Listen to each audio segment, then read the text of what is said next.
How did you even get tied into the whole Barstool thing in the first place? Barstool was a Boston-based company and moved to New York in September of 2016. And our CEO at the time, Erica, tweeted, "We need New York interns." So I applied. As I'm driving over there, I'm looking at Snapchat. This is when Snapchat was really big. And I've seen Caleb interview these interns on my phone. I'm like, so scared. Don't know what's happening. Like seeing this thing, like, oh my God, it's a content thing. And I've never done my content before. I was terrified. It was probably the most scared I've ever been in my life. And they say, go wait at the bar and then go talk to Caleb. And I'm like, all right, talking to this guy. He's interviewing me and then just asked me if I'm fast. And I said, you know what? For my size, I actually am pretty fast. Like I could get down the line in softball pretty well. And he says, all right, prove it. Let's go run downstairs. Stay there, don't do anything. And then I walk down the street, sprint down 27th and 5th. And then Caleb just said, you're hired. And then I became Caleb's intern. And now I'm here. Still Caleb's intern. Do we have any nicknames for you? No. The only really nickname they call me is Funny Balls. Glenny Balls, get out of here. I'm Glenny Balls, and you're watching Like a Farmer. Hey, y'all, it's Pat. Welcome to another episode of Like a Farmer. Glenn Maduro is on the show today. You don't know who Maduro is? How about Glenny Balls? We're going to be talking about Barstool. We're talking about his new production company he went over with Caleb Presley when he left Barstool, talking sports, talking a little drinking, maybe his only stands, podcast that he does, and everything in between. As always, catch me on YouTube every single Wednesday wherever you listen to your audio podcast. Shout out Matt and Chuck from Soho Saloon because we are live here in Tampa, Florida to film this episode. Really appreciate those boys. Let's get into it. Glenny, we've been talking for now a year, which I appreciate you reaching back out when you came to Tampa. Hey. Though. Like, there's not a lot of people that do that, but you get it. Hey, why not? I know you always say Nashville or Tampa. I said, you know what? I just started to come here 2 weeks ago. Why not text him, see if he's around? Yeah. Come on, I get a podcast in before we start for a little football Sunday, you know? I love that. You get why we started this show. It's like this lifestyle of rural America comes in. Everybody's listening to country music and wearing cowboy boots and driving a pickup truck and wanting to get outside and learn how to hunt and fish and just like live in this kind of, damn, maybe there's a little something outside of the city that I kind of want to be a part of. You're into that. I mean, you're doing country concerts all the time. Like, what came to you that said, man, I kind of like this lifestyle? I cannot be into that lifestyle any less. Yeah. Just for the record, Yeah. any less. I am the least country person of all time. I've never hunted. I've fished a handful of times. Not from rural America. I'm from Long Island, Queens originally, Long Island now. And I don't know. I just like friggin'. I never really grew up listening to country music, but I really like it. It's fun. The people are great. Everyone's so nice. We friggin' really just the show we do, Sunday Conversation. We had Morgan on our show for the first time, like probably 2 or 3 years ago. We had Hardy on. Really, we did Morgan and Luke, I think, both probably 3 years ago, maybe. And then I just started listening to them, and I was like, wow, this fucking music is pretty awesome. I mean, effectively in my brain, country is really just modern day rock. It's just rock with a southern accent. I like that. That's a great take. I mean, it is. Like if you go to a Luke Combs show or a Morgan show, they're playing. I think they're just playing rock music, which they just have a southern accent. So I love it. And you love hanging out with them too, like off the show as well. Yeah, I mean, everyone is so nice. I mean, like Hardy and Ernest are two of my best buds. They're the nicest guys in the world. They're so much fun. Yeah, and it's great to go. It's great to go to the shows. It's good to fun. Good to hang. It's great. So being here in Tampa, you text me the other day, hey, Pat, you in town? You know, I want to do a little Sunday fun day. Why don't you come have some drinks at the saloon, like the Saloon Sunday? I'm like, is he talking about Soho Saloon? I'm like, and you're like, dude, that's my favorite bar in the country to watch football. Mm-hmm. Glenny, you've been around the fucking block. Mm-hmm. And for you to say that, like, what makes you feel like right here where we're sitting is the spot? Dude, I mean, Tampa is just such an insane, underrated city. It's about easily, for me, a top 5 city in the country. It's so much fun. Everywhere you go is great. The weather's amazing. The people are great. The bars, the restaurants are fun. And, so Sundays, one of my best friends went to University of Tampa. So he's been here probably 10 years now. And so we'll come down and visit him like probably 3 or 4 times a year. And every time we're here on a Sunday, it's saloon. I mean, the weather's amazing. It's great. There's great TVs, good food, good drinks, good clientele. It's fun. You're exactly right. And a lot of places that like do the whole like big football watching experience. Like last night I went to that place Patio for the Florida game or the Florida bar, and it was just too packed. So then you get a nice seat at the bar, and then people eventually flow in. But it's just great to just hang and sit. I mean, there's a few things better than watching some football, open air, sun out, TVs. No, you're spot on. And the patio is funny. I actually just got back from the Gator game this morning. Big Gator. And the patio bar is a Gator bar, but it's also Buffalo Bills bar. So when the Bills are on, so that's your that place spot. is rocking. Yeah, I love the patio. But it was a little too packed for me, I think. No, it did get slammed. Yeah. But I feel like as the owner of a bar, you'd want it to be packed. Of course, but I'm saying more if I'm going to one of these not theme bars, but college bars where it gets like in Manhattan. There's every different bar is different school affiliated, et cetera, et cetera. I just want to be able to sit down if I'm watching a game I really care about. And it was super packed. You couldn't do that. It was really just sit around and drink. If I'm going to a game I actually want to watch, I need a little seat. I need my alcohol, and I want to just chill. Are you eating it all? Like, what's your go-to? Go-to in life? No, like your go-to like sports bar, watching sports. Oh. This is actually going to turn into probably like a reoccurring thing because I'm interested to see yours. Like, what is an ideal place, food, and drink of choice? So Soho Saloon is the place on NFL Sundays. What are you ordering? So for me, I've trained my body just to really like seltzers. I drink hard seltzers and vodka. That's really basically what I'll drink. Then if I go to a nice restaurant, a martini. But so I don't drink beer. I retired from the beer game. Food, I don't really know. This may sound crazy. I try not to really eat too much when I'm drinking. I think it kind of destroys your whole day, especially if you eat something super bad. Like even the other night, I was in Delray Beach, Florida, and we went to a place Campy, which is fantastic. But it was an Italian restaurant, and Italian food, as much as I love it, it's tough to have that as a pre-drinking meal. It's so heavy. Yeah, got to get something light. Like before I came here, I ordered a poke bowl the other night on a Friday, and I left it in my fridge in my Airbnb I'm staying at. Had like the last quarter of it. I was like, this rice will fill me up for the day. That's totally fine with me. So I'm just a picker. Like when I'm drinking, I'm going to an all day drink fest. Like today, it's a football Sunday at Saloon. Maybe we'll order some tenders at some point when we get hungry. But I'm not eating a lot. I try not to eat a lot. Like especially if it's Sunday Fun Day, my food will come at 9 o'clock later tonight when I spend way too much money on Taco Bell or McDonald's. Yeah, that's when my big intake will come. That's a great. McDonald's is a go-to of mine as well. Maybe Taco Bell, depending on. I prefer drunk Taco Bell. I have McDonald's sober way too much. Way too much. But Taco Bell, I never have sober. You can't have Taco Bell sober. That's where I step over the line to pervert food. Yeah. Taco Bell sober, that's bad. That's bad. That's bad. It's psychotic. I tell you what's good. You were with him the other day. Todd Grace. Let's just shout out Todd. I mean, what he's built. Icon. You're talking about a fucking chicken tender, man. He builds canes. Oh. I mean, but like that's a great spot friggin' cane sauce right now would do wonders. Yeah. I would take a shot of that right now. Oh, it's so hard to get into that game of chicken fingers because there's so many of them. I mean, you got Zaxby's, you got Chick-fil-A, you've got Popeyes. I mean, if I had to say your Mount Rushmore of chicken finger establishments, what would you? See, damn, Mount Rushmore of chicken finger establishments, I think there's only like 4. I think there's Raising Cane's, Zaxby's, KFC, and Popeyes. Is there one I'm missing? Well, Chick-fil-A, I would say, is there. Oh, I never do the Chick-fil-A tenders, really. So I've also, one of my big things when I'm traveling is I always order, whenever I get to a new city, I put in my Uber. This sounds bad. I stop at a liquor store, pick up some drinks, and then I immediately, as soon as I get to my hotel room, order myself like 40 Chick-fil-A grilled nuggets and just keep them in the fridge. So like whenever I get hungry, I'll just try to pop those. Like me and my buddies always joke, there's this new hotel that just opened in Nashville, Cambria in Midtown. Yeah, that's where you stay, yeah. So it's a Cambria in Midtown, and legitimately it's sandwiched between a Chick-fil-A and a liquor store called Cork Dorks. So like whenever I'm in Nashville, this is my establishment. Yeah. It has everything I need. Dude, I got to give you your flowers, man. Number one, I've got a great team when it comes to what we're doing. So we try to do some research and see, round of applause for everybody on that. But have you checked your LinkedIn recently? No. Why? Just because, like, you come from Long Island. Apparently you had perfect attendance in high school. I did. That's great research. I still have a plaque in my basement. I did have perfect attendance. I never missed a day. Even yesterday, me and my buddies were talking about jokingly how they all skipped out on school the day the Giants won the Super Bowl. I went to school. I never missed a day. That was my one thing. And okay, so that probably leads to I'm gonna account that to some of your success today because that means determined. Nothing's going to phase you. You're going to go when you see like the light at the end of the tunnel, you're going to get there. You're not going to have any stops. Like when you sit here today and think about what you've done, especially in the media space, man, you've done a really good job.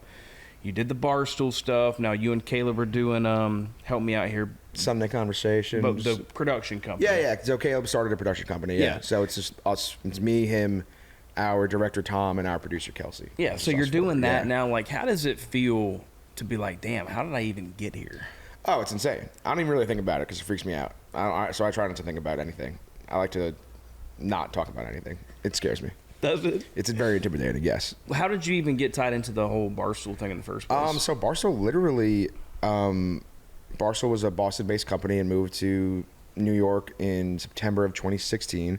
And I was laying in bed on like August 2016 one night, and our CEO at the time, Erica, tweeted, "We need New York interns." So I applied, and I just did got an intern interview, and I was the first New York intern hired. But that's a long story. We could get into it. Why not? But so I thought I was emailing Erica Nardini, our CEO. Really, it was just at the time our office manager, Brett. So he was emailing me as Erica, and emailing me as Erica. So I'm like, oh my god! I'm telling all my buddies, I think this is like a business interview. I don't think this is a content thing. I think it's like I have to go and be professional. And I never really even had a job at the time, so I had no idea what was happening. And I was actually going to school at the time at Baruch College in Manhattan on 23rd and Lexington, and our old office was on 27th and 5th. So I was doing like one of those recap classes. It was like a Monday, Wednesday class, and then Friday was a 20-minute class, 11:30 to 11:50. And every Friday, for some reason, my mom does not work on Fridays. She's always been off on Fridays my whole life. So she doesn't care. She picks me up, drives me everywhere. Whatever. And so every Friday, my mom would drive me to that class in the city. She would wait in the car for 20 minutes, then we would get lunch in the city somewhere fun. So that day, she drove me to the Barstool office instead, dropped me off, and as I'm driving over there, I'm looking at Snapchat. This is when Snapchat was really big, and I'm seeing Caleb interview these interns on my phone. I'm like, oh, fuck, I'm so scared. Don't know what's happening. Like seeing this thing, like, oh my God, it's a content thing, and I've never done the content before. I was terrified. And then at Barstool's old office, you get off the elevator, everyone's right there. Like I remember the first person I made eye contact with was Feidelberg, and I was like, oh, this is terrifying. I was a big Barstool fan, still am, of course. And this is fucking. It was probably the most scared I've ever been in my life. And they say go wait at the bar and then go talk to Caleb. And I'm like, all right, talking to this fucking guy. And he asked me, he's interviewing me, and then just asked me if I'm fast. And I said, you know what? For my size, I actually am pretty fast. Like I could get down the line in softball pretty well. And he says, all right, prove it. Let's go run downstairs. I'm like, oh my God, this is horrifying. And then as soon as I got out of the car, I told my mom, whatever you do, just drive away. Don't stay here. Of course, she stood right there. So we walked right outside, and she's sitting there smoking a cigarette in her car right there. I'm seeing her, and I'm like, please don't fucking get out of the car. Stay there. Don't do anything. And then I walked down the street, sprint down 27th and 5th, and then Caleb just said, you're hired. And then I became Caleb's intern. And now I'm here. Still Caleb's intern. Almost 10 years later. Do we have a video of you? There's a video. Down? There's a video. We got to find that. There is absolutely a video. And in the video, you can see my mom's car. It's a silver Hyundai Elantra. It's right there. Can you see her just ripping a cig or no? I don't think so. It was because I was filmed from the corner, and she was in the middle of the block, but you could see the silver Elantra. But, funny enough, that day, actually, we were, like, Barstool had just moved to New York, so everyone was in such great spirits. Like, it was so much fun. Like, we had such a great time those, like, first few months, because I was the first New York intern. It was so much fun. And, like, everyone was partying, because Barstool used to be, like, a remote, everyone was in DMV or Boston or New York, and it was the first time all those dudes, like, were together. So it was really fun. Like, the first hangs were awesome. And they were doing every Friday, Aloha Fridays. So they were like, oh, intern, you're the new intern, because I stayed there. I didn't go home. Intern, go get us alcohol for Aloha Fridays, like make margaritas. And I said, holy shit, I don't want to. I had a bunch of fake IDs, and I had just turned 20. I wasn't 21. But being from Long Island, the whole thing, it's like, oh, in the city, you can't use a fake ID, blah, blah, blah. So I'm like, oh, fuck, I don't know how to get this alcohol. Like, I don't want to get my fake ID taken and, like, get in trouble on the first day. So I call my mom and say, hey, did you get over the bridge yet? And she did not, thankfully. She turned back and went and bought me all the alcohol for the Aloha Fridays that day. That's great. And it was a great Friday. It was fun. I remember I went to the Met game that night, and it was a lovely Friday. It was September 16th, 2016. I can only imagine when Barstool came into the city, you were the first intern. I mean, that's like a damn entourage coming in. I mean, that was, remind me again, 2000 It was September 2016. So, like, how did that, like, what were the vibes around the office, man, and the hangs? It was so fun. Yeah. Like I just said, it was the first time where all those guys were, like, actually with each other in person. And did you know any of them, like, I didn't know if you had any high school buddies, because I heard about maybe an entourage you had in high school, like a crew that you... Oh, I have my best friends. There's 11 of us. We're best friends from high school, 15 years. That's who I'm here with right now. 3 of them are here. So did any of them go over to Barstool or? No, they're just my friends from home. Gotcha. But no, Barstool. I mean, I didn't have any connections to it earlier. I was just a fan and literally replied to an email. I emailed them and I said, because I said the CEO Erica tweeted any interns, and I just applied. That's all it was. Who was your favorite? You can't say Caleb, like when you're working at Barstool, that you like to hang with outside of content, just like I love Eddie. Yeah, I love Eddie. Eddie's the best, one of the best people in the world. But really, my best friends there's Marty Mush, Dana.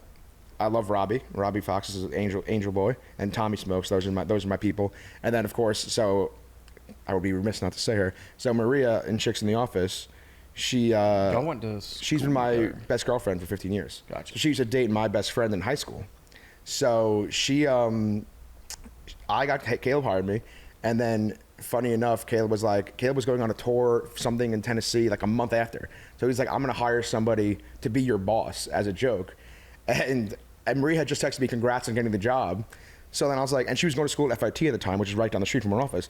So we were doing interviews one day, and I just said, why don't you just come in and see if you want to be my boss? And she just came in to be my boss. Then we hired her, and then that's how she got into it too. Dude, but she awesome. used to date my best friend in high school. What about you mentioned this, walking in your first day and you're scared. I heard maybe there was another story about when you walked in and you had homeless throw up on you. Yeah, that did. Kelsey fucking texted Brandon that. How dare she? How dare she? But there was. I was actually with her when she texted that. She was like, "I'm gonna text that." I said, "Shaver, stop." I hired Brandon, and yeah. me and you just hadn't talked about because we were friggin' the other day we were walking to dinner, me and Kelsey and Del Rey, and she was like, "Oh, I'm gonna text him that," because I randomly brought up for some reason we brought up throw up, and I said, "You know what's crazy? That one day, this happened probably 7 years ago. And this is still early years, so I was like so scared of everything. Like everyone's so scared of Dave, obviously, I'm still scared of Dave, and friggin'."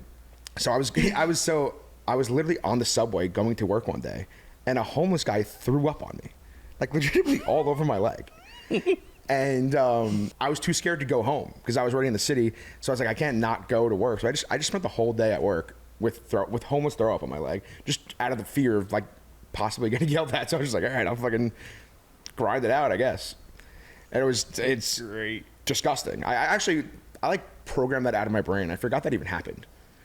But I got thrown up on the subway by a homeless guy one time, probably 7 years ago. And it was as bad as it could get. Like, that's pretty low. Yeah. You mentioned that you were scared of Dave, still scared of Dave. Like, why is it? And I've had, like, even, Will and Taylor have been on the show, and we talked about that, too. It's just, there's just something about it, man. He's so scary. He just is. He's a scary fella. Yeah. I mean, he's. You don't want to be on his bad side. No, I would crawl up into a hole. Yeah. And cry. Just never show. And he's yelled at me. Like I think he's like really yelled at me like 2 or 3 times, and I was so scared. Why? What'd you do? Long story. It was about a 21st birthday party years ago, and we were gonna. What did we even do? We were gonna have a party called the Glenny Ball, and this is when I was still 20 years old. I was about turning 21. And so it was my first year there, and we had this thing called we were going to do a party in the Hamptons and call it the Glenny Ball for my 21st birthday. And then Dave found out about it. Honestly, thank God he found out about it like a week before it happened. I remember he was at Saratoga, and we had Barstool Radio at the time. He was screaming at me, and because like how absurd of an idea it was. And once again, we rented this beautiful house in the Hamptons, but it was a super quiet area, and it was almost become like Project X-ish.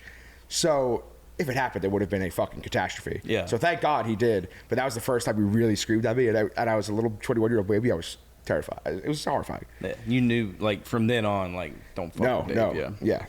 Hey, we play a game on this show, okay? Yeah, let's do it. Give them the boot, presented by TECOVAS. Oh, great. We love TECOVAS. We got you your code. You're going to go, and they have a new one in Soho. I've been to the TECOVAS in Austin. They offer some liquor there. I had a shot of tequila. It was nice. Dude, you go into a TECOVAS, and you're not even going to buy boots. I mean, that's secondary at this point. You're going to hang. A bunch of good-looking people rolling through there. They got a bar. I mean, you're just hanging out. The vibes are good, and you happen to maybe buy a couple pair of boots, and this is the best boots in the country. Give them the boot, okay? I got 4 questions right here. Ooh, okay. And you can give one of them the boot, Glenny. That means you just don't have to answer. But if it's one of those. Okay. If you give one of them the boot, that means you got to answer the rest of them. Now, I've only had like maybe one. I think John Daly might be the only person that had to give one of them the boot, and that was probably a liability purposes. But most people Makes answer sense. all of them. Let's do it. This is fun. Question number- yeah. I read them? Yeah. Dude, you got to get better handwriting. Are you kidding me? It's good. If you could do one last interview with anyone, who would it be and why? The Sandman, Sandler. He is obviously the greatest of all time. No one even close in my brain. And just everything about him is unbelievable. I love his movies. I love his vibe. And I love that he's on social media, but I feel like he's really not. Like, it's clearly somebody else running his account. Yep. Like, I feel like I don't really know much about Sandler. And he would be my number one person to meet, interact with, and just hopefully hang with one day. Like, I don't. He's the greatest of all time. You've never met him? No. That's it. I went to his. She played the Garden last week. I went, and it was unbelievable. It was such a great show. He's the greatest. I think it's Sandler. I think it's Sandler by a lot. Yeah. Maybe Billy Joel would be a close second for me, but it's the Sandman. It's a good one. Yeah. I mean, who could top the Sandman? I don't think anybody. Change a different one. What is the weirdest headline about yourself? I don't know if I even have ever had a headline about myself. You don't think? I don't think so. Okay, you give the boot. Best behind the scene moment from Sunday Conversation. Ooh. Oh, I mean, this is easy, but there's so many. Like, me and Caleb were saying this the other day. We have not really had a fun, like, behind the scenes hang in a while. We had a good streak in like 2023. We were absolutely cooking. In 2023, we did Drake, Aaron Rodgers, and Ed Sheeran, and we had the most fun. All three of those guys were the most fun people of all time. So we did Rodgers. I always say Rodgers is my favorite, and the guy is all I can describe. He's the dude. He's the man. We just sat there and drank with him, and we did it at the Lake Tahoe golf tournament, and he had this insane house. We did it at, and then we just sat there in the yard and drank with him for hours, and he was the coolest guy of all time. And I'm on this kick where I will be like, randomly at that time, I love Goodfellas, so I was like, this guy's a fucking cool guy. And I was finally buzzed at the end when we were leaving. And so I just grabbed him as I'm saying bye. I'm like, dude, you like Goodfellas? He's like, come on, obviously. And I just said, this is the coolest man to ever walk the earth. And we got into everything, and some things that should not be said on air, but he's the man. Drake was like, we did Drake, so we did Drake at his house in Toronto. And Toronto, so it was a Tuesday. The Monday night, we couldn't find a restaurant. Like, Toronto was very closed up early in the winter on weekdays. So we had like a pretty boring restaurant experience Monday night. So on Tuesday, we were joking around, oh, after this, we're going to go to the McDonald's at our hotel to celebrate. Because at the time, it still is. Doing Drake was the biggest thing ever. He's the most famous person in the world. So we were like, all right, let's go to this McDonald's to celebrate. Then as we're done, Drake says, what are you guys doing after this? We say, oh, we're going to go to the McDonald's at our hotel. He says, no, meet me at this restaurant, Soto. I think everyone knows it's his like favorite restaurant in Toronto. Meet me at this restaurant. So me and Caleb immediately hop in an Uber, and friggin', we're talking about, we're trying to call the place. I mean, Caleb was being very dumb, respectfully to him. He's trying to call the place and be like, hey, we have this reservation, right? We have this reservation. He's like talking to the lady on the phone, and he's like, yeah, we have a reservation. And I'm just like, say with Drake. Like, just say you're with Drake. And he says that to these people, and the lady goes, sir, this is the Soto in Atlanta. So we called the wrong Soto. But in the same token, I'm like, bro, Drake is going in Toronto. I'm sure it's sorted out. Yeah. And then we get there, and already there's guys at the front door with the October's very own sweatshirts on. And then we walk in, and we go to the hostess. Let's say, we're here for a Drake dinner. They're like, upstairs. So I walk upstairs, and he's sitting in this wine cellar. The bathroom's to our left. And I'm going to pee as soon as I get there. And I hear him just go, that's Glenny Balls. And I was like, that's Drake. It's insane to just see him. So what he did, which was great, he had the whole upstairs rented out. And this is a Tuesday night. He was hanging out with his buddies. We had our table. And then he was just going back and forth, mingling with each table. Seeing him walk over to us in the mink coat. I was like, dude, that's Drake. Like, gangster, man. Yeah, and I'm not like, I love his music. It's great. But I'm not like a huge Drake fan. But he's just someone that like transcends everything. He's absurd. He's Drake. Yeah. He's one of those dudes who's like, it's Drake. Like, it's the Sandman. It's Drake. I'm with you. Yeah. He'd be on my top 5. And he was the man. Like, one of the coolest, nicest people ever. I loved him. And Ed Sheeran, he was the GOAT. He was the most fun person ever. I miss him. Like, we did it at Arrowhead Stadium. And so we do the shoot probably in the afternoon, whatever time it was. And speaking of Goodfellas again, We do the shoot, and during the shoot, Caleb asks him for some reason randomly, what's your favorite movie? And I'm just like, there's no way this guy's going to say Goodfellas right now because I love Goodfellas. It's my favorite movie. He immediately says Goodfellas. So we go to the concert that night, we go to the concert that night, then after it's done, they bring us down to the green room. He's sitting there in a Sunday Conversation shirt, eating a steak by himself, and he's like, oh, I have Goodfellas bought on Amazon. Let's watch Goodfellas. So we sat down there, got obliterated, and watched Goodfellas with Ed Sheeran. He was the most fun guy. We had these great pictures. I'll send them to you. Almost like wrestling, hanging out, smoking cigs inside. And then it's like 1 a.m. I go to pee. And as I'm walking out to pee, I'm like, is that fucking Mahomes' locker? We had no idea the whole time we were in the Chiefs' locker room. Because they had like the curtain up. So we had no idea. Then we're in the locker. We were in the Chiefs' locker room just hanging out. Just me, Caleb, and Ed Sheeran. And he's so much fun. I loved him. But one thing I always say too, like those three guys, like, one thing I've noticed with Sunday Conversation is the bigger people you meet, everyone's so nice, but they're just so absurdly nice. And people always say, how was that person? When you're that big, that popular as them, there's like no scenario where like you're even getting to them, like talking to them, if they don't want to be talked to by you. You know what I mean? I totally get what you mean. And I feel like we get that a lot too. It's like, Josh and I, we started this show 2 years ago, and the names that we have gotten on the show, it's like, at some point, you just have to give yourself the flowers of like, these guys also want to be talked to by you as well. Like they believe in what you're putting down. Yeah, it's weird to think about, but yeah, like that's totally what I'm saying. Like Drake, no one is talking to Drake that Drake doesn't want to speak to. You know what I mean? So, but that's why I think that they're just so nice. They're so nice. Drake, yeah, that's my top three. That's a good one. Drake, Ed Sheeran, and Rodgers. Oh man, we currently have a bit going where me and Caleb text Rodgers every time we've had a few bevs. He hasn't answered us in 30 texts. We've been doing it for 2 years. Yeah, we did it the other day for the first time in a few months, but we sent him one. Has he ever texted John back? He has texted back. Gotcha. He has. But I think the last time we texted back was about a year ago. We were at it was before season of the Jets, and I think he did respond a year ago. But we sent him texts all the time, and he never responds. Like, probably if a response has got to be legit, 35-2 in responses. We're gonna have to get some updates on that. It's hilarious. Rodgers is a legend. Okay, so this says weirdest DM I've ever gotten. Okay, I don't get many DMs. I wish I got cooler Dude, DMs. come on, man. I wish I got cooler DMs. Weirdest DM I've ever gotten? Like a chick sliding in, maybe, or no one cool. Yeah. One time a guy told me he was going to kill me. That was pretty awesome. Yeah, it was like years ago. He told me he was going to meet me outside the Barstool office and like beat me to with a sledgehammer or something. Why? I don't know. Some people get fresh sometimes. I just didn't know. You think about the people that you've done content with, and some of them have been on the show. Think about Sydney Thomas. Sydney. Yeah. Beautiful friend Sydney. Y'all have done some stuff together. Very nice lady. Yeah, we did a reel shoot with her. She's fun. Dude, she's Sydney. Awesome. Very man. cool girl. I'm trying to think. Maybe who's like a random person. What about like the people that you don't follow? Do you have like, on their requests, like the hidden? You know how to go to those? I'm trying to find the hidden. Okay, so the last one on hidden for me is what your Key West show was. A guy responded to my story yesterday and said, "I'm still wondering what your Key West show was, King." My Key West show. I don't know what that means. Well, you went down to Key West not too long I did ago. for the first time. It was awesome. What a great place. What'd you do down there? We had a White Claw shoot. Me and Caleb did like a party video where we were hosting a party at this beautiful house we rented. And that was the first time I've ever been to Key West, and I've always wanted to go. That was like really my top bucket list city I had never been to, and what a great place. It was. We were there on a Monday and Tuesday. Sadly, I wish we were there on a weekend.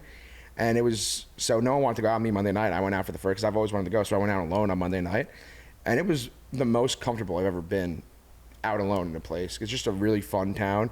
A lot of just older folks just there to drink and hang out and have a good time. And clearly, Jimmy Buffett was a big Key West guy. Yeah. And it's just a great place to chill, hang out. I met a bunch of nice couples, hung out with people, just talked to everybody. It was a place where I was very comfortable speaking to random people, which a lot of places, like in Long Island, like local bars, like the people suck. It's the clientele's horrible. There's a bunch of cities where, like Nashville's a place where you go to a bar and you just know everyone's like there to have fun, hang out, you can talk to anybody. Long Island, it's all people from the same town that have been there for 15, 20 years. And everyone just hates each other. The vibe at the bars there stink. But like Key West is a great bar vibe, like Charleston, Even here, here I'm happy to talk to like just sit at the bar and meet people. Yeah. But Key West is amazing at that. But like I just said, anywhere like we're just locals, like Long Island, it's people are so mean. And you're still living there. Oh yeah. And you've been around the block. I feel like me and you probably have the most air miles of anybody. I feel like we can text each other and be like, hey, I'm on a plane too. Do you see yourself like long-term Long Island or? I don't know. It's such a funny thing about me. Caleb's down here now. He lives in Florida, yeah. In South Florida, yeah. So I mean, it's funny. Awesome. It's a great, amazing place. It's a funny thing with Long Island and New York in general. Everyone always wants to leave, and people do leave, but everyone just got stuck staying. Like my parents have been saying they want to leave for 10 years, and they're still fucking there. Yeah. So I mean, if I ever left anywhere, it would probably be to Nashville or Delray, if I had to guess. I recently put St. Pete on my list of places I'd move to. Wow. St. Pete's amazing. I'm a huge fan of St. Pete. It's a great spot. It's right next to the beach. The bars are awesome. We got to get Glenny down here for a hurricane when that's coming through, and then we'll see if he An really actual hurricane? likes St. Pete. Yeah. I mean, I've heard they're not the best. So, but Delray would probably be the one. Love Delray. Because it's not like I do think if I moved to Nashville, I don't know if I would survive. That would be my biggest concern. You know, Glenny, that's funny. So I've obviously gotten pressured a lot to move to Nashville. We probably do 70% of our shows in Nashville. I've got a beautiful studio and a building and employees in Nashville, and I'm there 10 days a month. But there's something about like, damn, man, if I live in Nashville, fuck. It's the problem with man. Nashville is it's every night you could do something if you want. Like even Yeah. Delray Beach, it's pretty quiet, respectfully. Like it's fun Thursday, Friday, Saturday, but you could hang out Monday to Wednesday. Nashville, if you really wanted to Get after it every night of the week, you could Yeah. do it, and it's a scary place, but it's the best place in the world. Yeah. It's unlike any other city in the country. I personally think it's wild. Y'all start this new production company from Barstool. Anything like in your mind that y'all have coming down the pipeline on like new shows, new content? Like even I'd love to see you kind of be more of the face of some stuff. Anything that you can talk about now? Yeah, or? I mean, we have a new show coming out soon, I think, which is going to be a weekly show. I'm excited about that. So we're doing that every week, and we have our Sundays. I like doing food stuff. I like doing food and travel stuff. So like eventually down the line, it would be nice to do something in that realm. Not like Anthony Bourdain-esque, because everyone wants to be Bourdain. Obviously, he's the goat of that.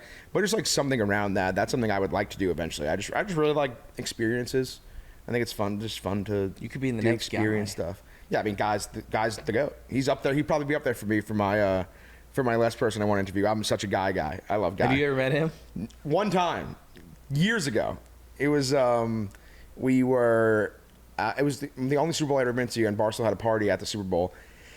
And Mike Stud was performing on stage. Love Mike. And asked me to chug a beer on stage. So I go up there, and he hands me a Stella Artois.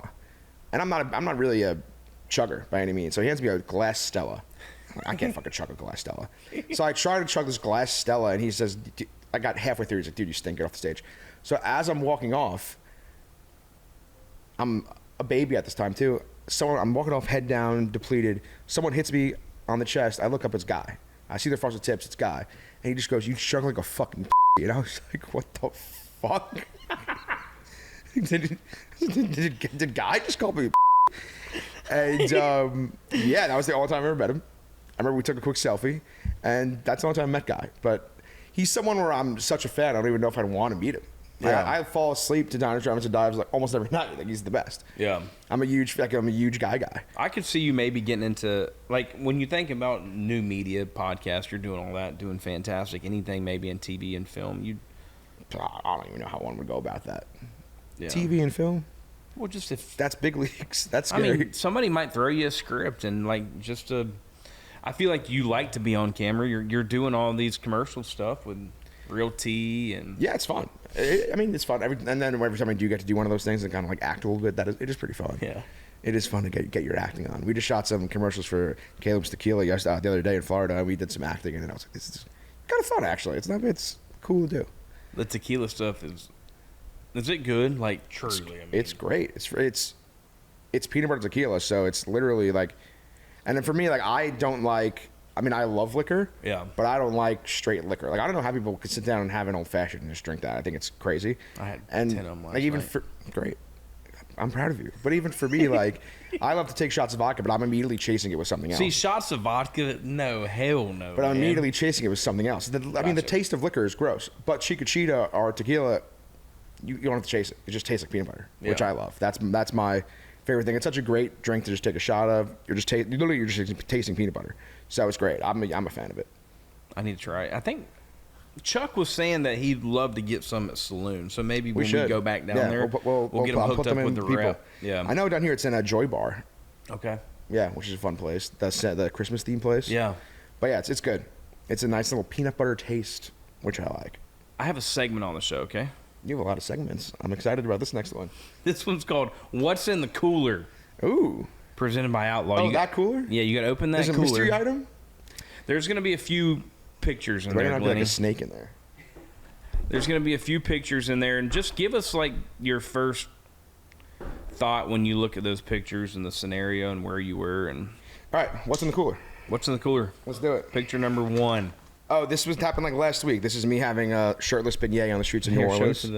Beautiful, great guy, solid guy, good at beignet. So no, I was just doing a little food review at this Cafe Beignet in New Orleans. And I said to him, I was wearing a great shirt. I'm wearing a Big Dog shirt right now. I recently rediscovered Big Dogs. Remember Big Dogs? How awesome that company was. My family is a larger family, so all my uncles and my dad used to wear friggin' Big Dog all the time. It randomly caught my eye like 3 months ago. I said, "Is that still a company?" So I looked it up, and they're still making shirts, and they're hilarious. So I love them all. I buy them. Have you talked to them, Big Dogs? No, I would love to, but I love the. Totally forgot about that. They're awesome. They're so funny. So I was wearing a shirt that I just bought, and the back of it says. I couldn't tell if the doctor said I was obese or obese. And it's like a navy shirt. So I didn't want to get powder on it. So I said, you know what? I'm just going to take this off while I do this. It would have ruined the shirt if I had it. And then the fact that you took it off to do that because you didn't want to ruin the Big Dogs. My beautiful Big Dog shirt. Come on, Big Dogs. Hook my boy up. Seriously, Big Dogs, let's talk. Like, I want to be your guy. I want to bring Big Dogs back. I mean, the shirts are amazing. They're so funny. I got one the other day. It's like this one I have one right now. It's like if you can't drink with the big dogs, get out of the cooler. That's on the back of this, right? It's hilarious. It's just classic dad humor. It's funny. I love him. Ooh, this is Bryce Adams. So she bought me a Moke, which is I think it's like a cross between a Jeep and a golf cart. Basically, I would say a child of a Jeep and a golf cart. And she bought me one, and it was lovely. Why did she do that? She's a nice lady. I was just saying it was my dream to own a Moke. Wish it was. And having whenever you're in Delray, you see these cars. They're all over, and they're such cool, like fun, vibe cars. So she saw that, and she bought it on the spot. And she's great. It currently resides at Caleb's house. He's the owner of it, and I don't think he's keeping up with it very well, to my knowledge. How much do those things cost? I mean, they're pretty. I think it was like $28,000. Yeah, but yeah, Caleb, he's not the best owner. Respectfully to him. I think the other day he told me, he was like, your car is not in good shape right now. I think he just left it for the summer, like out, so it got rained on all over. So I haven't seen it in a few months, but I got to check it out. I got to make sure that it's okay. All right, next one. Best moment of my life.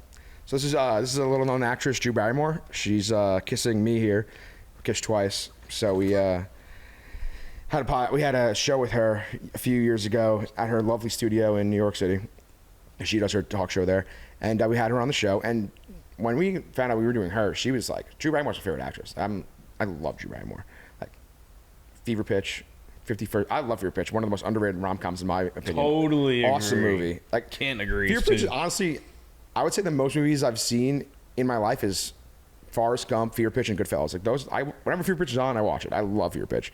So Drew Barrymore, Fever Pitch, Wedding Singer, 50 First Dates, Blended. Never been like she's honestly probably my favorite actress. And like me and my mom used to grow up watching Wedding Singer. We love Wedding Singer. Obviously, The Sandman. She's amazing. And so she was one person where I heard her talking in the hallway before she even came in. I was like, oh my god, that's fucking Drew Barrymore. So before Caleb writes this like script at the end of the episode, and he says, all right, it ends with you guys kissing. So she walks in, and we're getting ready to sit down, and he tells her we're doing this little skit at the end. He's like, it ends with you guys kissing. If you want to kiss him, you can. If you're not, no big deal. So I'm like, all right, I'm obviously not going to fucking kiss Drew Barrymore. It's fucking Drew Barrymore. So it's just fucking awesome.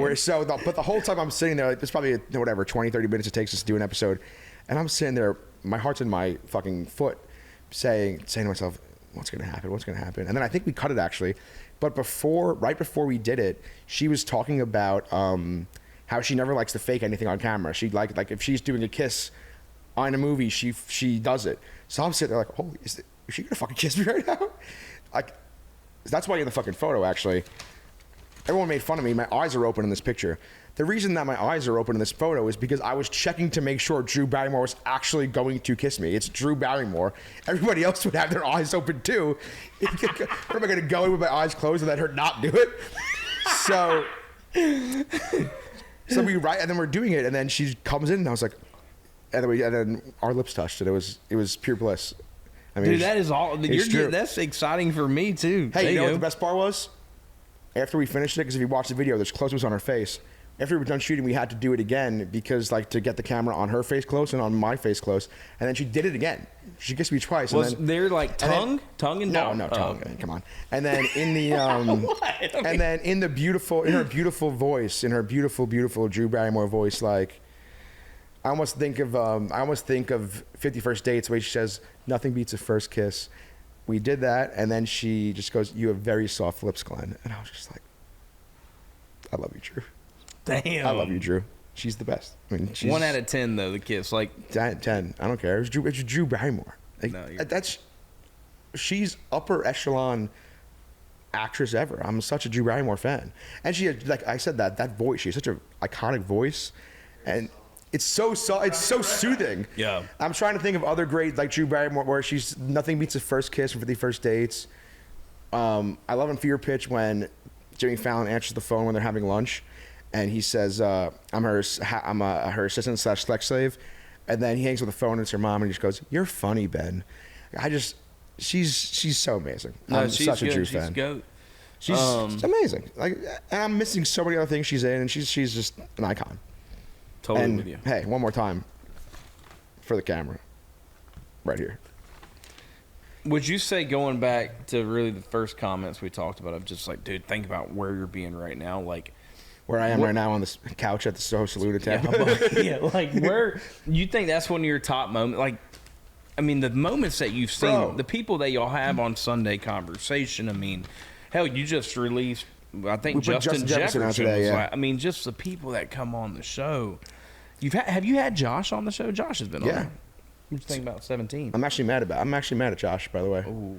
I'm mad at him. What happened? I mean, I'm the biggest Josh Allen fan in the world. I Yep. think you obviously know way better than I do, but I love him so much where I almost am a Bills fan just because I want to see him win. He's amazing. But no, dude, after we had him on, we had actually shot him on the same shoot we did Rodgers, the same Tahoe. same trip. And then he followed me on Instagram. He unfollowed me on Instagram. Yeah. And since then, I've been disappointed. But I do love him. Why? Why do you think he unfollowed you? I don't know. Maybe I was posting too many horny videos. We'll follow up on that. I'm disappointed in him, but I mean, obviously, he's not a Josh Allen fan. He's the most. How did you know that he unfollowed you? You were like, man, I let me don't see if know. I 17 remember I noticed. Yeah, I think I did. I was like, let me Yeah. see if he's still. And then he unfollowed my ass. So I said, I'm Did you kind of unfollow mad. him? Yeah, I unfollowed Josh Allen. But Matt's a Josh Allen fan. I mean, who's Yeah. not? I think he may be the most I've ever liked a player, just a general player in general.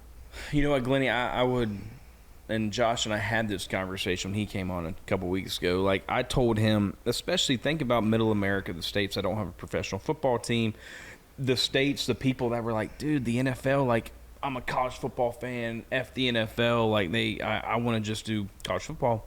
I think you get a guy like Josh, comes from a family farm, hard worker, just relatable, right? Likes to have a good time. I think he has brought so many new fans into this game than ever before. He's more than I can remember. He's so likable. He's just so good at everything. I don't want to sound like I'm too obsessed with him, but he's amazing. No, I'm with you. Like, he's the reason I watch Hard Knocks. He's like, I literally am a Bills fan just this year. I want to see him win. He's amazing. Giants fan too. They're not doing anything. Hey, come on. We got the Chiefs game tonight. We could beat them. We could make them go 0-3. What about college football? Who do you lock in on? So funny enough, me and my buddy, we're all college football fans, and like, probably this is 8 years ago or whatever it was. We were at a barbecue one summer. We say, you know what? Let's all put well, let's all pick a team and put all the names in a hat and pick them out of a hat 100 times. Whoever we pick out the most, we're going to be fans of. Picked out Auburn. Ooh. So SEC. for like 2-3 years, I did try to follow them. And we went to the city. I think the bar was St. Pat's in Rockefeller Center. Went to the bar, went to the games. I mean, the bar games. It was fun. And eventually we just kind of lost interest. But just a college football fan. Don't really have a team. I would say, if anything, like Penn State. Yeah, That's a Penn State fan. great team. Now, remind me again, especially in the city, there's a lot of bars that are dedicated to. And they're really fun. Okay. Like I said, when we used to go to the I'm trying Auburn to game remember stuff. what the Gator one would be. The Gator bar in the city. I think one time Game Day or something did a report or some video a few years ago where it was like, if you go to Manhattan, every single bar. It is cool. They're so much fun to go to when you go to the actual game. Before we wrap up, what's next on the docket, man? Like, what are you excited for? What are you like, man, I've been working to do this for so long. Like, I'm pumped. You're doing the new stuff now. Sunday Conversations is only getting bigger and better. Like, is there anything that, like, damn, man, I'm pumped to do this next? Or are you just kind of day by day guy? I'm kind of just day by day. Yeah. I think that day by day is usually how I roll. And something to be said about, what Caleb's doing now. And Caleb thought so much about you to bring you on to the new company. And thanks, Dad. Yeah, there you go. We have our 100th episode coming out. Oh, really? Okay. Josh and I were talking about it the other day on the episode. Josh, and that fucker. The guy that unfollowed you. Yeah, you unfollowed my ass. Can you maybe give a couple suggestions? And the guys and girls listening, continue to hit the comments on who you think. But we're talking about whether it's John Daly, whether it's Riley Green, whether it's Josh. Marty Smith with ESPN was a great one. Adrian Grenier. What, you had Adrian Gray on here? He came on. No Vinny Chase. way. That is somebody, if he walked into a room, I don't know if I could be in a room with him. Dude, Adrian, love that. Adrian's a cool dude. The fact that we probably talk maybe once a month, just like a little check-in, because he lives in a farm in Austin, like right outside Austin, Texas, and just a great human being, beautiful family, and I don't think I'd be able to see him in person. You love Entourage. Dude, Entourage is my gospel. This is my whole life. I'm obsessed with Entourage. Like, I remember the first famous person I ever saw, actually, was Jerry Ferrara from across the room at the Barstool office, and I didn't even go up to him. When I see somebody I love, I'm like too scared to even go near them. So Jerry Ferrara was one. Like, when I saw him, I was like, holy fuck, that's fucking Turtle. So Grenier, he's an icon. I've already had him though, so maybe chew on that on the 100th episode. Who the 100th episode would be? You know what was fucked up, actually? Speaking of random Caleb things, we were joking around about our 100th episode. I think it was about a year ago. We were saying we're going to make me the guest and then get a random person to be the ice cream guy, and then we never did it. Damn. Have y'all ever done that? Like, no. Flipped? No, it was gonna be the first time ever, though, that I was so the 100th episode guest was going to be me, and then we never did it. Sad. Who was the 100th episode, though? I honestly don't even know. Yeah. I don't think we didn't keep count well. So who should be your 100th episode? Yeah. It just have to be somebody that you've already had on. No, just anybody. Sandler. Okay. You'll be there? Please, let me run camera for that, please. Yeah. But who would you want to be as your 100th episode? Who are your guys? Who do you love? Okay, thank you. That's a good one. Matthew McConaughey's obviously up there, man. I think he does a really good job bringing the culture of what we're... Dude, Josh and I, same. We come from multi-generational family farms. I'm in Florida. He's in California. And our biggest thing is like, dude, this is a lifestyle.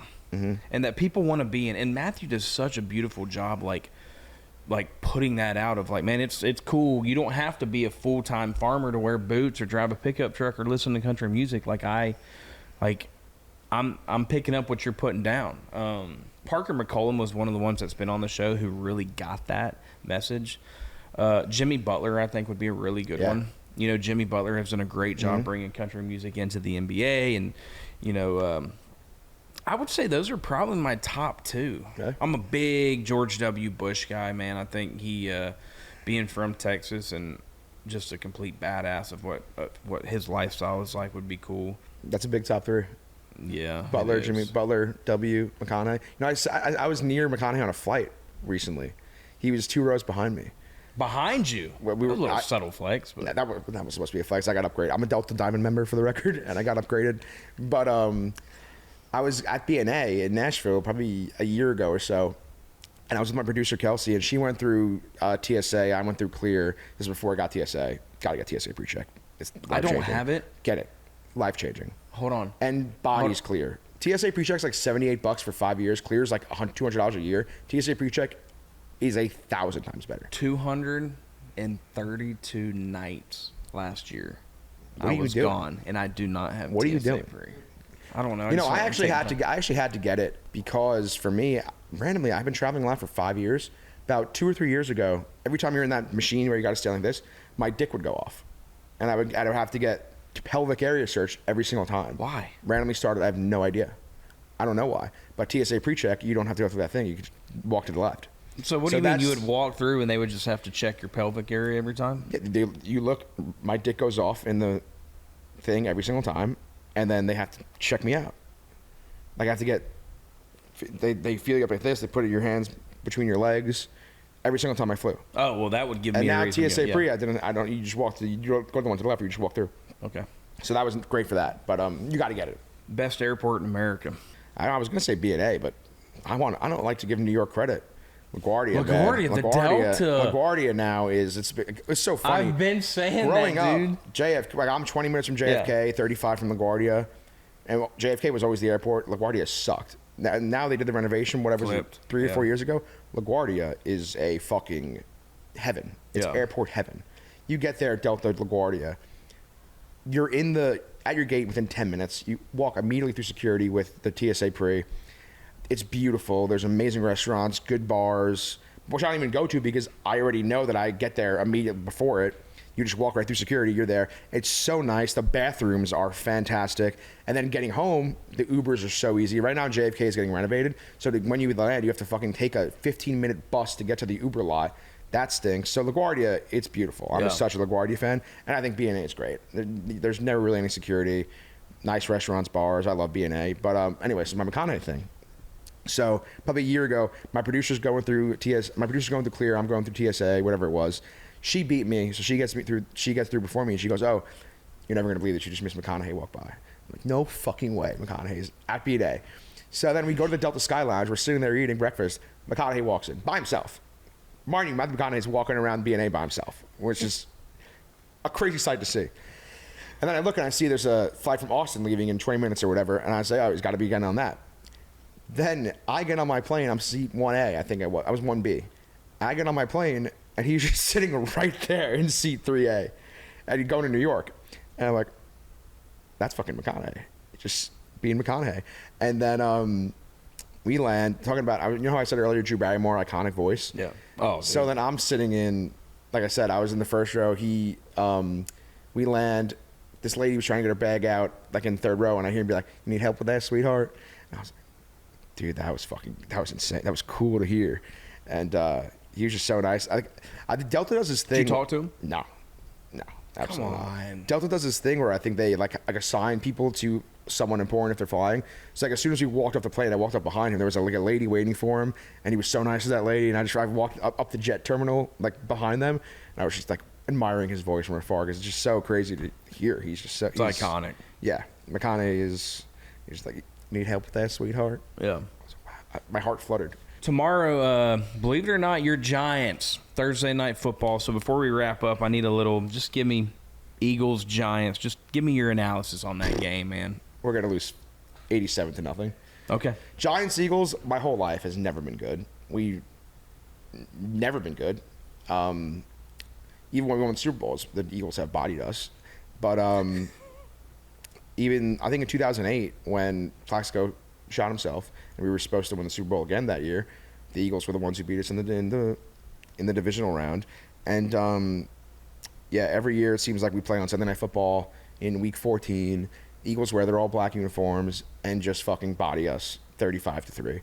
So I'm man enough to admit that the Eagles kind of are our daddy. Not to quote Pedro, Red Sox, Yankees. There, who's your daddy? But the Eagles are our daddy. Okay. They're probably gonna. I'm gonna call a spade a spade. They're probably gonna kick our ass unless Dart's in. Maybe Dart's in. Maybe we're killing it. Maybe Scadabo's rocking. Who knows? Scadabo's a beast, dude. We got that Abdul Carter, KVon, Brian Burns action going. Dexter Lawrence. Maybe we'll beat them, but let's call a spade a spade. More than likely, they'll probably kick our ass. And you said it's a Thursday. It's a Thursday night game. Thursday night. Yeah, they're gonna kick our ass probably. Okay. Actually, is it in Philly or is it in New York? I haven't even looked. It's New York. Yeah. Okay, that improves our chances. By a 'Cause little bit. In Lincoln Financial, I would love to see the stats the last 20 years. We get fucking bodied there. Yeah, we need to pull those up. Bodied. And I'm saying that when the fucking Deshaun Jackson punt happened in the Meadowlands as well. Yeah. Yeah. We're down bad. We stink. That's why Okay. that's why I'm a Josh Allen fan. Well, so now 2 Giants have been on the show. We've had Jackson Dart. We've had Justin Tuck on the show, man. Dude, Justin Tuck. Talk about just a fucking all-time legend. I always remember, like, New York is just such a fun sport town. I always remember the Ranger games in like 2011, 14, seeing him like behind the bench in his jersey going crazy, and just a fucking, like, honestly probably could have been a 2-time Super Bowl MVP. Could have been. Justin Tuck is as cool. Justin Tuck is a guy, if you're a Giants fan, he's a guy, you have that jersey, and that's a jersey you wear everywhere you go. Yeah, to all the games. He's a goddamn... Yeah. He's a giant. He's the best. Yeah, and there's only few. Here in Tampa, I would say it's probably Mike Allstott. You can see around at the game still. Maybe Sapp. Derek Brooks, obviously. But you can't... Like, I'm wearing Gronkowski right now just because, you know, he's party boy, won a Super Bowl here. But there's very few on each team that you can just rock for the lifetime. Justin Tuck's one of them. Justin Tuck. I'm trying to think about the Giants right now. Off the top of my head, like, Giants that you could wear whenever you want. Justin Tuck. I have a great Ahmad Bradshaw jersey I always wear. I love Ahmad Bradshaw, Brandon Jacobs. My personal favorite Giant ever is Hakeem Nicks, who is fucking so good. One of those receivers that had like probably 3 or 4 really good years, and then just, I don't know what happened, but Hakeem Nicks at his peak was a fucking beast. Yeah. Out of UNC. He actually, I think, what about Eli? in our 2011 run, he had the second most receiving yards and touchdowns of a player ever in the playoffs. Hakeem Nicks was a fucking animal in those playoffs when we won the Super Bowl in 2011. I mean, Eli is number 1. He's our king. There's no one better than Elisha Nelson Manning. He actually, you know, another thing where I'm scared to talk to people. I was at the first time I saw Hardy and Morgan at the Garden. We were in like the little side area, and I'm with my buddy Marty, and he hits me. He's like, "What's to your left?" And it was Eli, and I was like, "Oh my god, fucking Eli's right there." And then so annoying because of me, I'm such a stupid drinker. But then we go to grab we were out of alcohol in one of the rooms or something, and then we go to another room to grab the alcohol to get more alcohol, and then we walk back over to Hardy's room, and Hardy's like, "Dude, Eli was in here a minute ago. Like he would introduce us. We got to meet him, and I've never met him since. I was so sad." Damn. But Eli needs to get on Sunday. I would love to. I mean, on my sports Mount Rushmore, Eli's easily on there. Like for my fans, so I'm a Mets, Rangers, Giants, Knicks guy. So for me, it's Eli, and I'm the biggest. I love the New York Rangers, the hockey team. Henrik Lundqvist is my number one athlete of all time, and for Mets, for my lifetime, I would probably have to say David Wright. Yep. Obviously, and the Knicks. Melo. I'm not the biggest Melo guy. Oh, okay. Because Knicks fans love Melo, and I love Melo too. Melo's great, but I remember I really loved the Knicks team. I was 15 when this happened. I loved the Knicks team. The year they got Melo, the year they traded for Melo, the team was awesome. It was the first year Amari was popping up. Yeah. And Amari was really the first big superstar to come to the Knicks in my lifetime. And the team was awesome. It was like Amari, Wilson Chandler, Raymond Felton was a stud, Timothy Mozgov. And then they traded everybody I liked for Melo. And it was a good team already. Yeah. And they traded the whole team for Melo. Yeah. So, I mean, I love Melo, but all the guys I like, they just traded for Melo. Yeah, no, you're right. But honestly, I would put on my New York basketball Mount Rushmore, Rick Pitino. Even though he's a coach, I would put him as number 1. I'm a huge St. John's basketball fan. Like, my whole life, been a big fan, going to games at the Garden my whole life. And to see what they're doing now is the coolest thing. That's probably my favorite sporting event to go to right now. A St. John's game at the Garden. It's awesome. Like St. John's is like preseason. We're preseason number 3. Look how much I'm smiling right now. Well, think about how much I'm smiling, and you see that head on the cooler. I mean, we are a basketball team here in Gainesville, Florida now. I mean, you guys won championships though. Yeah, won it last year. Yeah. But dude, St. John's is like, it's such an interesting thing about St. John's is in being from New York. It's like all our dads love it because in the 80s, they were great in the 80s. So all the dads are like, they tell you like, oh, you never believe. Like in the 80s, it was St. John's, then the Knicks. And what are you talking about? So we always went to games. I remember I friggin' played at halftime one of the games in like 2008 for my CYO team. And we have like, I remember going to the game in like 2011. Dwight Hardy was the star. We beat in 2011 or 12, I think. They were beating number one teams. They beat like Pitt. They beat Duke. That was when Pitt was great. And just there were so many guys throughout the years that are such funny names to think about now. But so to think about the idea of St. John's potentially actually being like a national powerhouse, which we are now, it's insane. Could be cool. It's a thing you would think that's never would ever happen and actually is happening. Yeah. And to have Rick Pitino doing it, it's legend. I cannot wait. That's truly. You asked what I was looking forward to. I'm looking forward to who's in St. John's Saturday night. Like, there's a game I think in February 6th. I think the day is Friday night. UConn at the Garden, 8 p.m. start already. I cannot wait, and hopefully we fucking destroy them because those UConn people, they're such losers. Other than Dan Orlovsky, Dan, obviously we love they're you. great. Yeah. They're the best program in the country the last 20 years. But the people are so mean. They're so mean and cocky. Gators play in. They're so mean and cocky. I want to fucking destroy them at the Garden so badly. Gators play UConn at the Garden December 2nd or 9th. I don't know what it is, but I'll be in the house too. Dude. I'm excited. Garden's the best. Yeah. You got to enjoy it. But yeah, St. John's basketball. That February 6th game. Oh, if we beat UConn, I'm going to be so excited. I hate UConn. Just in the stands hanging out, the people are so mean. Yeah. They're like fucking, like almost like the equivalent of Phillies fans. They're mean. I remember I went to a Mets-Phillies game when I was probably 10 years old. Like, my whole family went. I remember Delgado hit a home run right by us. We were sitting in the outfield. I loved that. But I was walking around in New Jersey. I remember like a mom walked by me and just coughed and goes, loser. I was 10 years old. I said, these people are fucking insane. But you know what? They're like, I don't want to fucking keep hyping them up. There's no sports town in the country like Philadelphia. I would totally agree with that. It is. I'm with you. Such an awesome sports place. And they're so lucky that they. I mean, you guys. I don't know where you guys are all from, but we kind of got fucked because we have the two teams in every sport except the Knicks. So kind of all our friend groups are separated.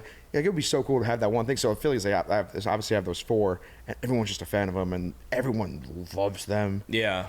Oh, we've got a mix. We've got Tampa in here. I mean, he's with me when it comes to Josh and the Bills. We've got fucking Boston in the building, and then we got Jacksonville Jags. Boston, you guys, man. I know. You guys with all your championships make me angry. You don't deserve it. What did you guys do to have every team be good at all times for 20 years? All right, we're wrapping up. This has been great, dude. It's been fun. You just did Theo not too long ago. I feel like, was this one better than Theo? Yes. Thank you. Yes. That was a good one, I'm not going to lie. Theo, Yeah, it's fun. I mean, he's the best. Yeah, he is the best. He's someone that's so intricately, is that a word? Intricately? Yeah, we'll go Someone with that's so intricately funny, he scares me to talk to. I'm like, I don't even know if he's so in his own world funny. Dude, and it comes off the rip like that, man. It doesn't matter what you're talking his about. His voice is so funny. His cadence is so funny. The things that come in his brain is outrageous. Yeah. There's a clip that I've been watching so much that I think is so funny from the last time Caleb did his show, and they're talking about Theo like sends Caleb shirts randomly that he doesn't want. Caleb would say he doesn't want it, and then Theo just sends him with, "Baby Bear don't want that 90, huh?" I just think it's the funniest thing ever. But He's funny, man. He's the best. I appreciate you coming on today, dude. Let's go watch some football. Yeah, it's a Sunday. No, it's not. Sorry, it's not a Sunday. Yeah. But yeah, it's about to be game time, so I'm excited. Go win some money. Hey, hope everyone has fun out there enjoying football this year. There you go. I appreciate y'all tuning in as always. Catch me on Wednesdays on YouTube or wherever you listen to your audio podcast. Remember to like, comment, subscribe, share, do whatever you got to do to be like a farmer. I don't farm.